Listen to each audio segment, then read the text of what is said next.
Waking up, the cold air hits my skin. Listening to the water flowing downstream. The sound of insects making noise.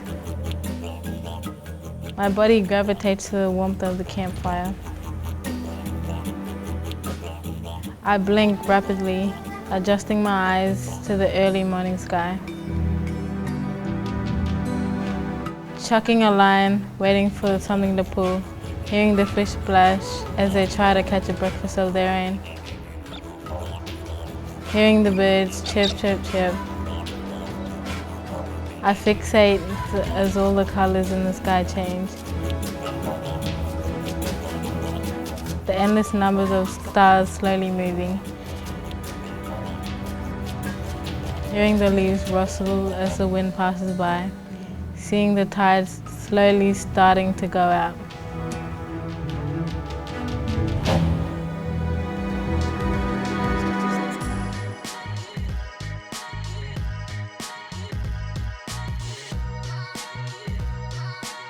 I think the fact that you can give someone and have a relationship for the long term, the tutor can help you so much in your journey. And the tutor helps them not just with schoolwork, but helps them navigate some of the things that happen to them in their lives.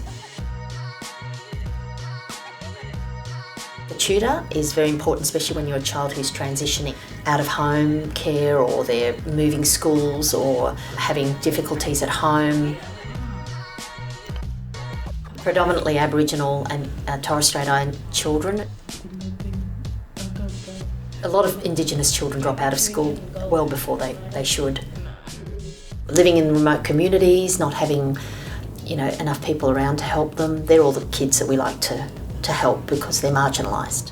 We also look after other children that are disadvantaged. From my background and my childhood, I know how disruptive that can be. So you've got to give them someone, and hopefully that's what our tutors do. They become that constant person in their life.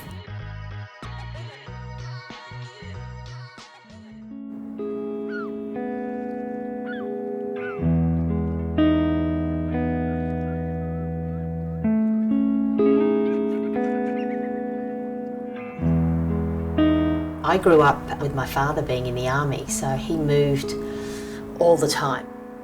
So I actually went to maybe 12 or 13 different schools when I was growing up. Very, very disruptive for a child to be moving states and moving schools constantly. Oh, friendships were very hard. The longest I stayed at a school was a year and a half, and the shortest was a term. We were in country towns like Singleton and Lismore, and we were in Adelaide for 3 or 4 times, and up in Darwin. So we moved to all different states of Australia. So it's funny, I got into education, I think, because I just think that it's something that's so important to be successful in life.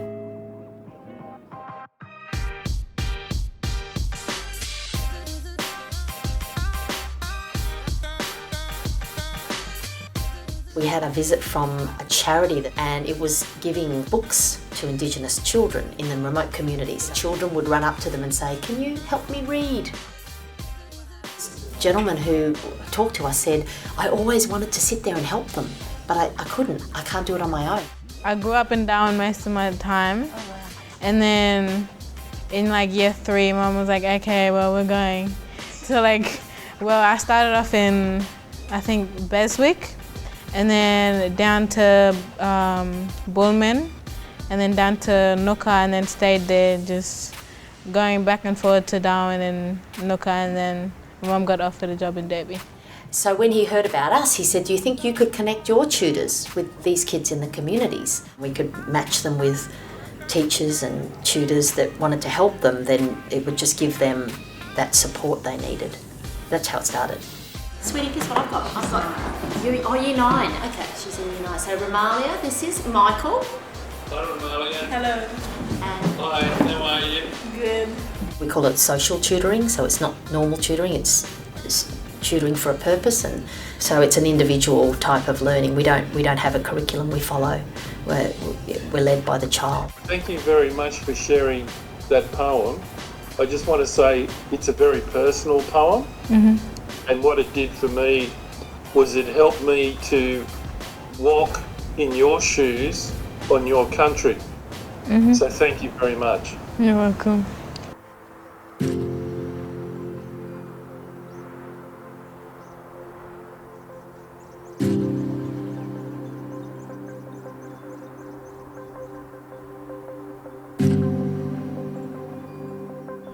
I've been tutoring Lily May, who's special ed year 6. Yep. I think she's ready for high school. Yeah, great.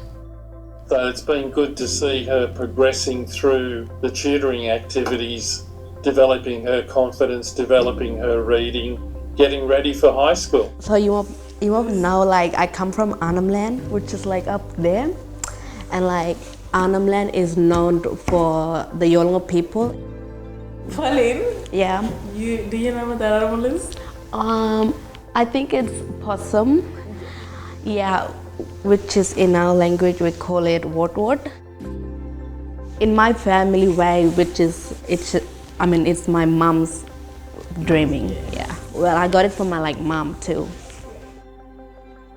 So you know how I talked about when I go home and do some activities with my family, go out bush, basically go somewhere here, and sometimes we just go and hunt for crocodile, but sometimes it's scary, because who knows, crocodile might be underneath, It's just nice watching your families go hunting,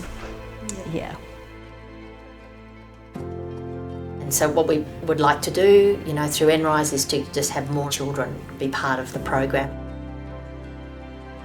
Get more tutors and teachers to join and hopefully have this lovely ecosystem of teachers and tutors helping kids that, can't get help and seeing them thrive.